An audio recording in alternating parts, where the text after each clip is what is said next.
અમરેલીના ગરમલી, નેસડી અને મોણપર ગામેથી ખનીજ ચોરી કરતા શખ્સો સામે કાર્યવાહી કરવામાં આવી છે। ખાણ ખનીજ વિભાગ દ્વારા ખનીજ ચોરી કરતા 6 ટ્રેક્ટર સહિત એક જેસીબી ઝડપી પાડી છે। ખાણ ખનીજ વિભાગે 40 લાખનો મુદ્દામાલ જપ્ત કરી ખનીજ ચોરી કરનારી ઇસમો સામે ધોરણસરની કાર્યવાહી હાથ ધરી છે। અમરેલીમાં ખનીજ ચોરી ઝડપાઈ છે। 6 ટ્રેક્ટર સહિત એક જેસીબી જપ્ત કરવામાં આવ્યું છે। ચોરી કરનારી ઇસમો સામે કાર્યવાહી હાથ ધરવામાં આવી છે। शास्त्री साहब की सूचना थी हमारी क्षत्रिय टीम द्वारा नेसड़ी करजाड़ा गामे थी सादी रेती में चोरीना 3 ट्रेक्टर जप्त करवामां आवेल छे। ते उपरांत मोणपुर तालुको अमरेली थी एक जेसीबी અને 2 ट्रेक्टर सादी माटे खरीदनो बिन अधिकृत खनन करता पण जप्त करवामां आवेल छे।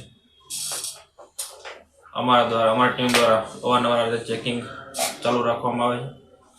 चेकिंग करता रहीशुं અને આ જે બિન અધિકૃત વાહન કરતા વાહન પકડાય છે એમાં દંડકીય વસૂલાત માટેની કાર્યવાહી હાથ ધરવામાં આવશે। શાસ્ત્રી સાહેબની સૂચના।